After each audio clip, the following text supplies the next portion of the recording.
ನಾರ್ಮಲ್ಲೇ ನಾನು ರೆಡಿನೇ ಇರಲಿಲ್ಲ ಸರ್. ನಾನು ಮೆಂಟಲಿ ನಾನು ರೆಡಿನೇ ಇಲ್ಲ.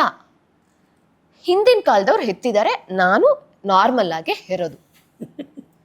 ನಮ್ಮ ಅಜ್ಜಿ 10 ಎತ್ತಿದ್ದಾರೆ ಸರ್. ಅವಾಗ ಏನಾದರೂ ಕಾಂಪ್ಲಿಕೇಶನ್ ಅಂತ ಯಾರಾದರೂ ಡಾಕ್ಟರ್ ಹೇಳಿದ್ರಾ? ಇಲ್ಲ ತಾನೇ, ಏನೂ ಇಲ್ಲ.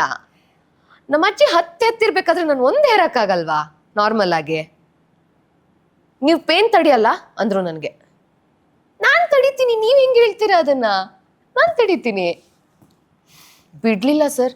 ಇಡೀ ಹಾಸ್ಪಿಟಲ್ ಗೊತ್ತಿಲ್ಲ ನಾನು ಹೆತ್ತಿರೋದು. ಸೌಂಡೇ ಇಲ್ಲ ನಂದು. ಎಲ್ಲಿ ಕರ್ಕೊಂಡೋಗಿ ಸಿಸೇರಿಯನ್ ಮಾಡಿಸ್ಬಿಡ್ತಾರೋ ಅನ್ನೋ ಭಯಕ್ಕೆ ನನಗೆ ಕಾಂಟ್ರಾಕ್ಷನ್ಸ್ ಬಂದ್ರೂ ನಾನು ಓ ಅಂದಿಲ್ಲ. ರಘು ಕೈ ಹಿಡ್ಕೊಂಡಿರೋದಷ್ಟೇ. ತಡೆದು ಬಿಟ್ಟಿದ್ದೀನಿ. ಹೆತ್ತಿರೋದು 5 ನಿಮಿಷದಲ್ಲಿ. ರಘು ಪಾಪ ಕಾಯ್ತಾ ಇದ್ದಾರೆ ನನಗೆ ಸಪೋರ್ಟ್ ಮಾಡಕ್ ಒಳಗೆ ಬರಕ್ಕೆ. ನರ್ಸ್ ಬಂದ್ಬಿಟ್ಟು ನಿಮ್ಗೆ ಹೆಣ್ಮಗು ಆಗಿದೆ ಅಂತ ಹೇಳ್ಬಿಟ್ಟಿದ್ದಾರೆ ಅಷ್ಟೇ. ಹಿಂಗೋಗಿದ್ದು ಮಗು ಬಂದಿದ್ದು ಅಷ್ಟೇ. ಈ ತರ ಇದ್ರೆ ಒಂದು 10-15 ಡೆಲಿವರಿ ಮಾಡಿಸ್ಬೋದು ದಿನಕ್ಕೆ ಅಂತಂದ್ರು ಡಾಕ್ಟ್ರು. ಅಪ್ರಿಷಿಯೇಟ್ ಮಾಡಿದ್ರು. ಸೊ ಐ ಥಿಂಕ್ ಎಷ್ಟೋ ಜನ ಇವಾಗ ನಾನು ಸಿಸೇರಿಯನ್ ಮಾಡಿಸಿದ್ರೆ ಮಾತ್ರ ಹೆರ್ತೀನಿ ಅನ್ನೋರು ಇದ್ದಾರೆ ಸರ್.